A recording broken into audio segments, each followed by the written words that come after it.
Item number 14, receive a verbal report from City Council Revenue Generation Ad Hoc Committee and provide direction to staff. And thank you, by the way, both of you.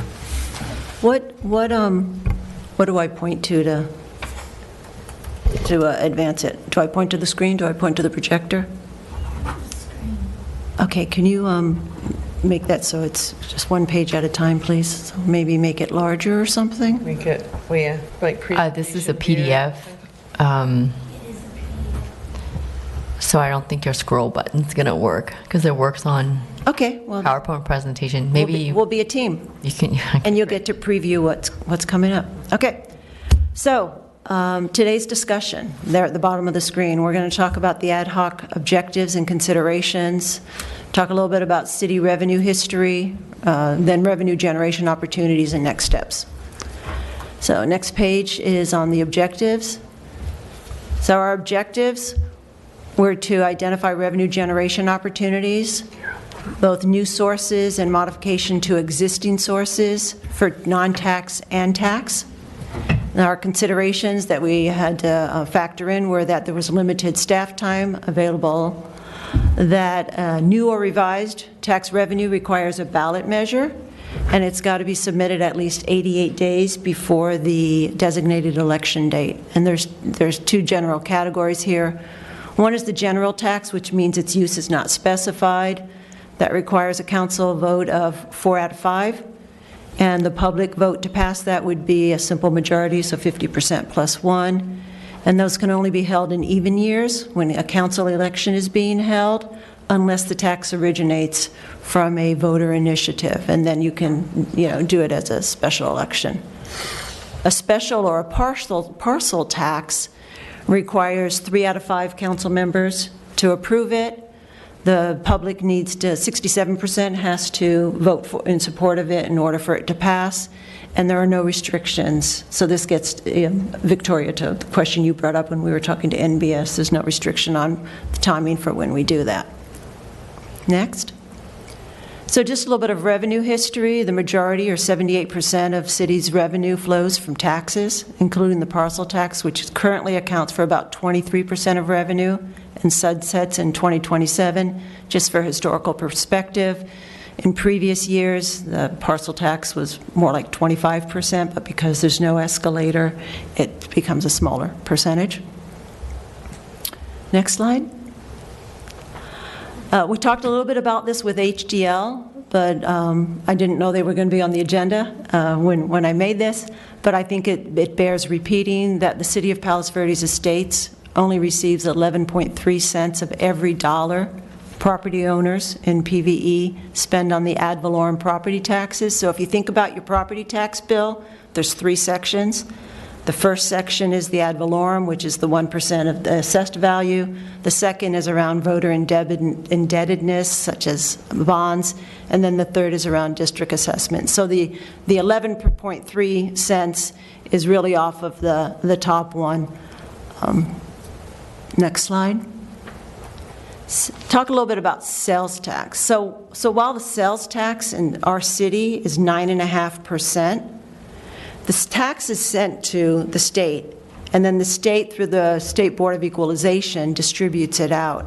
And the city actually receives significantly less than one of that 9.5%. It's probably closer to, I wasn't able to verify this with the finance guys yet, but it's less than half a percent. And that's this Bradley Burns thing with the arrow of what we do. So, when we talk about sales tax, if we generate more commerce in the city, at least from a sales tax standpoint, in terms of how it's structured today, it's not going to generate a lot of revenue. One of the things we will talk about is the item below that, the 0 to 2.5% transaction and use taxes. And that's where cities are able to add some additional taxes up to the state maximum allowed of 10.25%.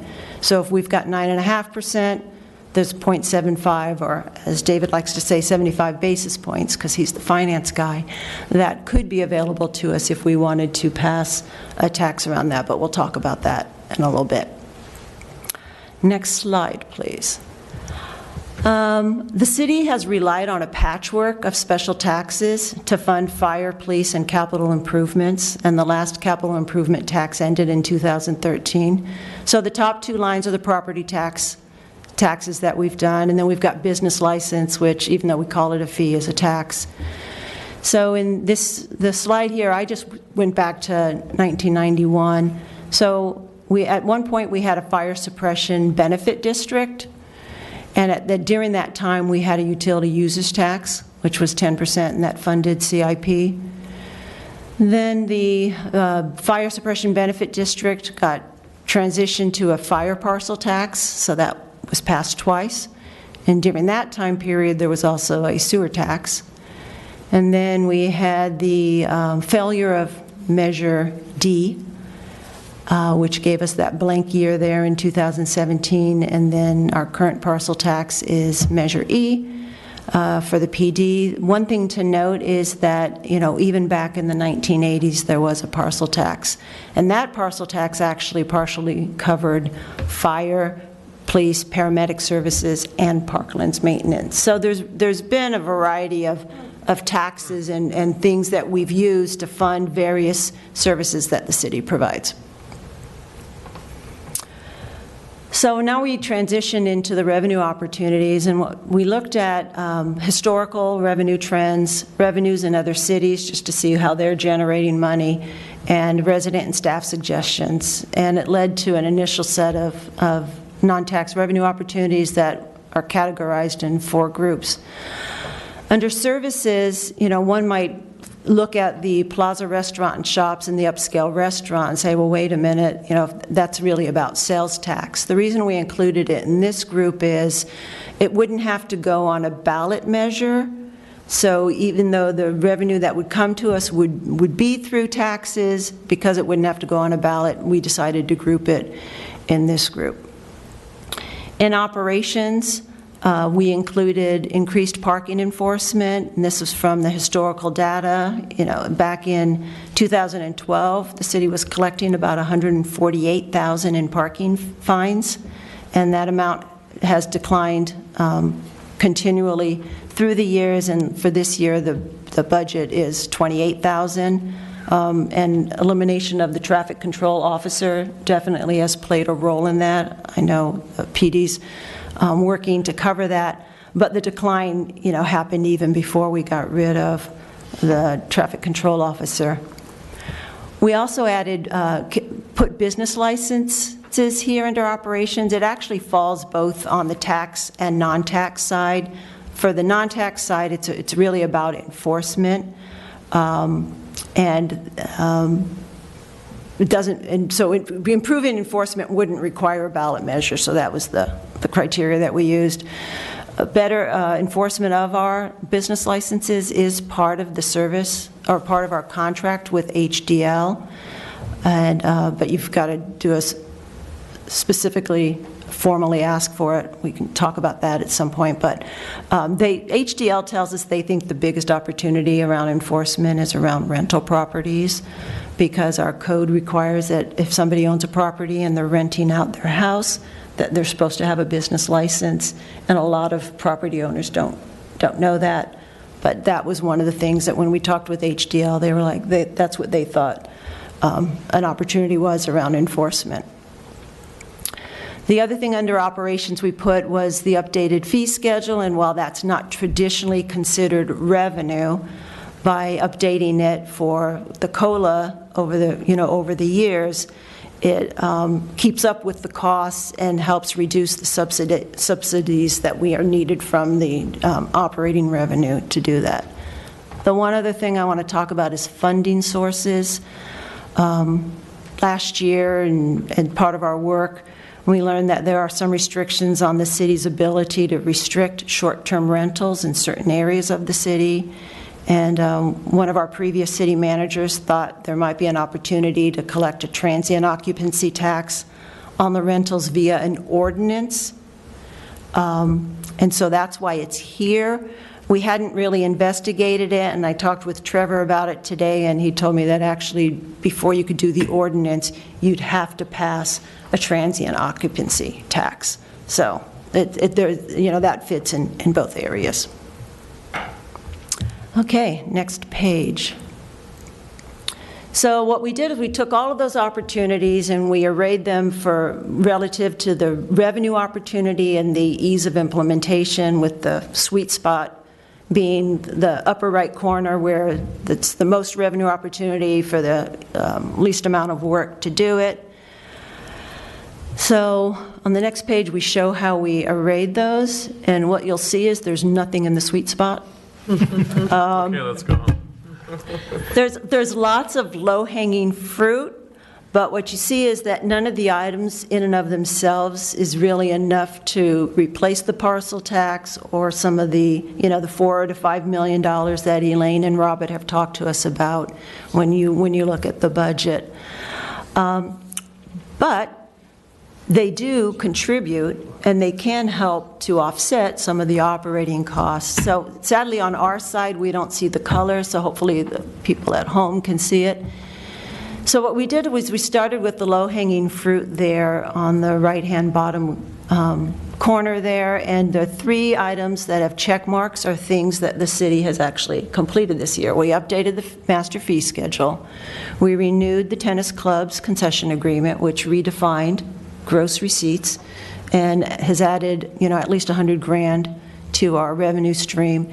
And then we're going to go ahead and take credit for the LPGA tournament because it's happening. It's bringing money into the city, and as we heard from David Stockey today, there's only so many tournaments you can do without impacting the member experience. So I think we've probably tap that out as much as we can for the moment. The two areas that are circled are areas where there have been some initial discussion. I'm going to start with the business license enforcement.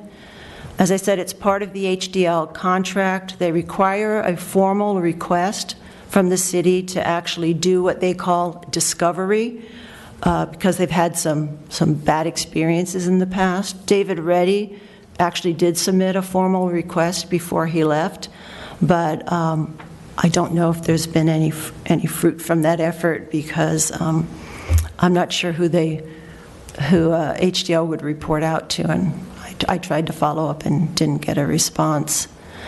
A couple of residents have talked about potential of leveraging our volunteers and policing force who's out there driving around the city as a potential way to identify non-compliant vendors, and a small group has been working with staff, both upstairs and downstairs, at what a pilot of that might look like, kind of a no-touch way where the VIPs could see vended or branded vehicles.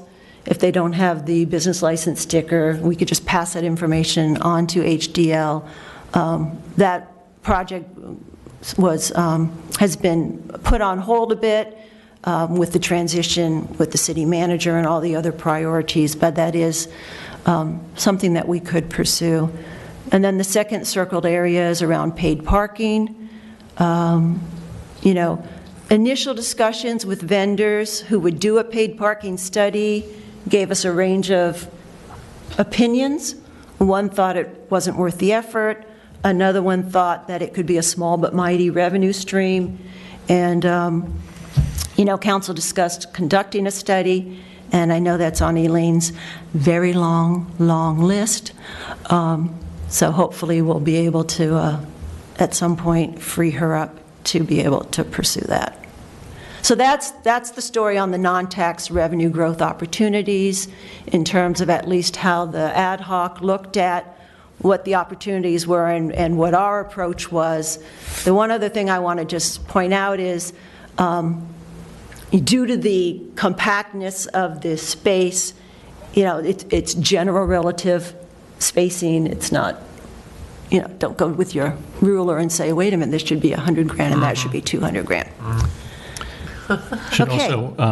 we also had a conversation with a company Didn't offering add that. They Electric build, charging. yeah, electric vehicle charging stations. And I think the short version is there's no money in it. Yeah, it was on the previous page, but I forgot to, it's below the line. It's below the line in terms of Yeah. opportunity. Yeah, it's Okay. So do other unnamed local cities do it to feel like they're contributing to the environment? Is that the idea, or? Must be. Well, I mean, Service in to Hermosa, residents. it's free. What's that? In Hermosa, it's free.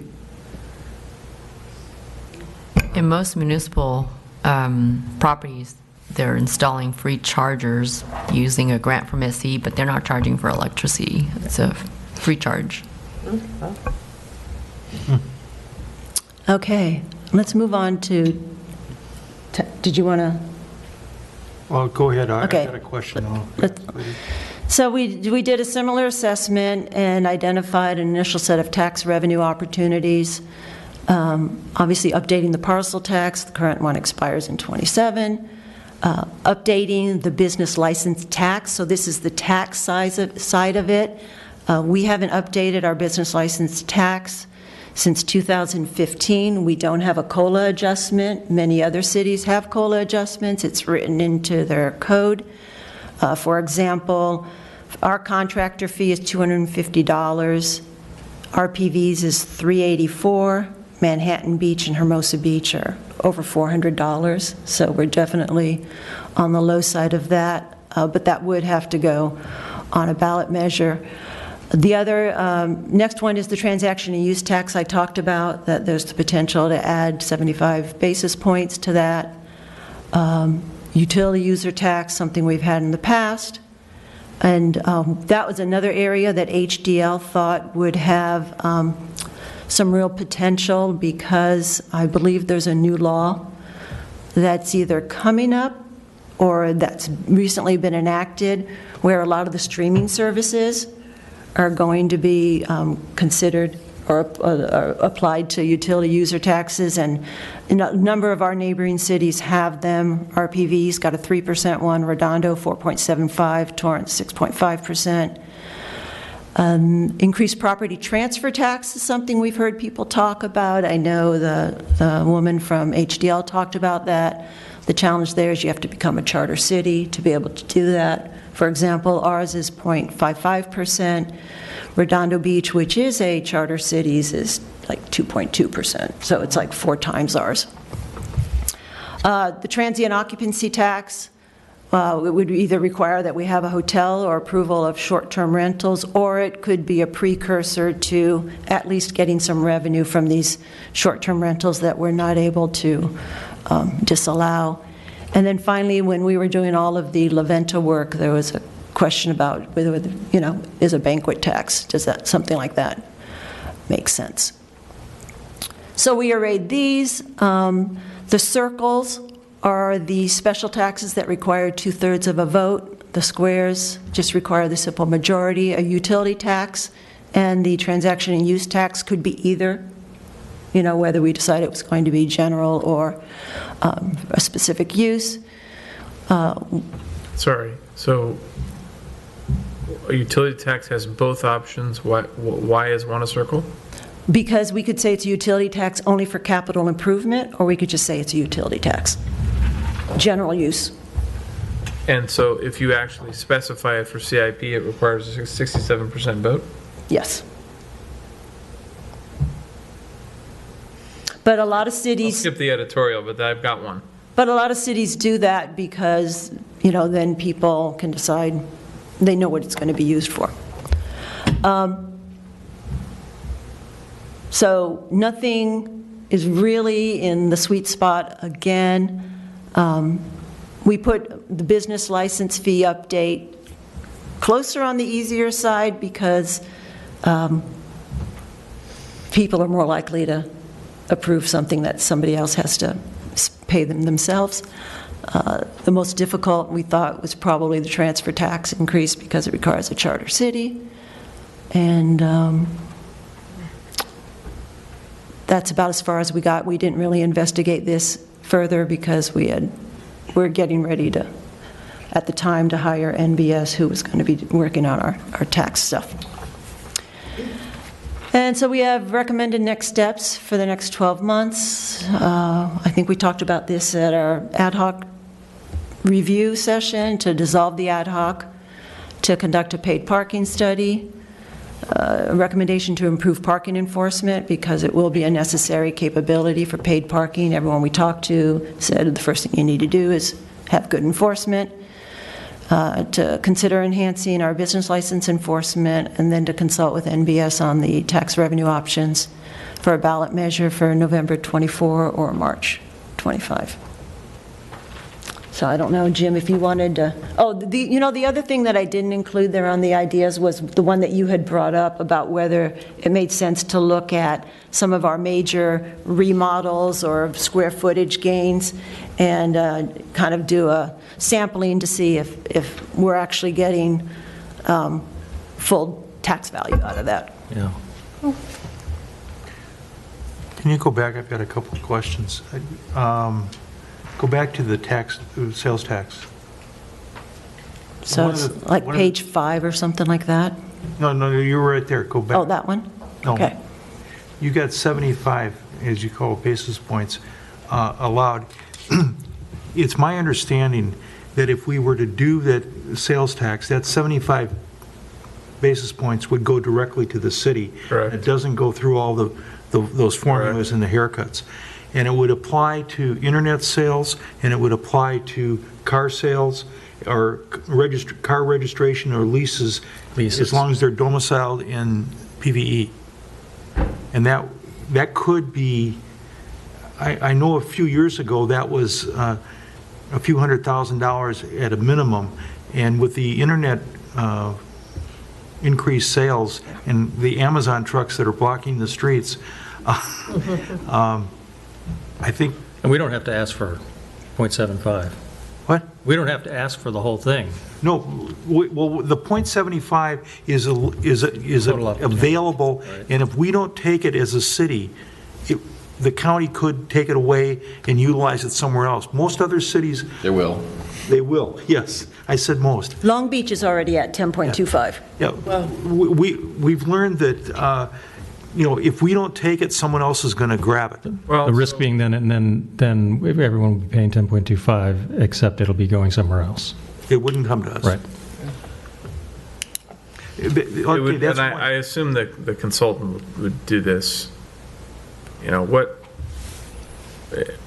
the parcel tax, you have to name your number, right? On the utility user tax, it's sliding based on percentage. And sales tax estimate based on 75, 50, and 20, is that what happens? Are you talking about how, How do we know what the revenue of a .75 change really would be? You You can have do to some modeling. do modeling. right? We did some a while back, and it was $500,000 or more.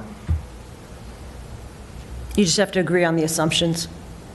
Yeah. I would hope that the MBS would be able to help with that, or HDL or Well, something. and the other challenge to all of this is the makeup of all of it, combined with the fact of when it hits a ballot.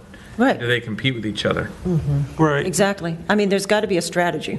Let me put one other question out there. Did you explore Park District?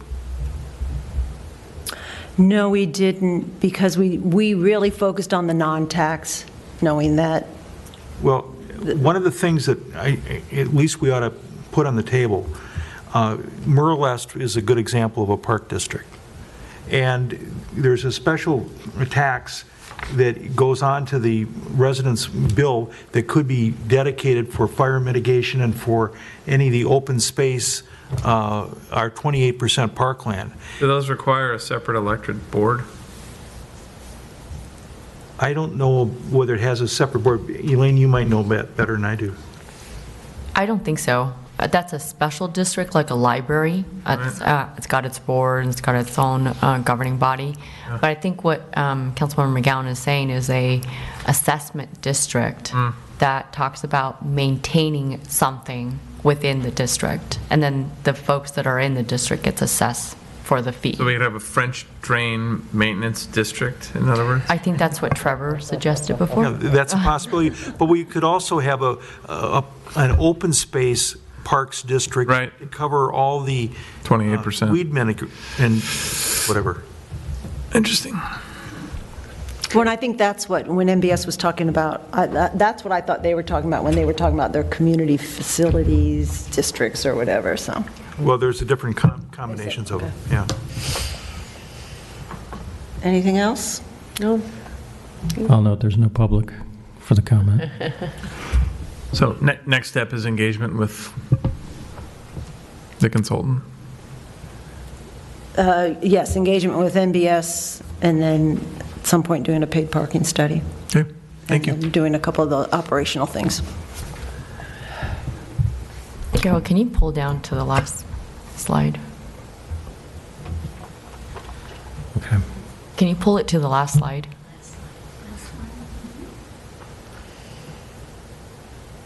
Keep going. There you go. Oh, I see. Okay.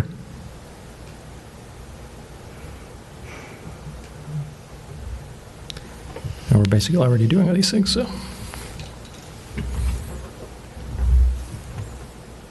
Okay. It's good. Anything else, Tom? Nice job. Okay, I'm going to throw something out there, and you guys tell me if I'm crazy, but it's awfully late. Yeah, Bruce, I'm sorry, before you move on, I know you want to tie Oh, up yeah. the agenda, but just looking at this so I have very defined direction, is everyone in agreement of all the recommended steps here, including dissolving the ad hoc?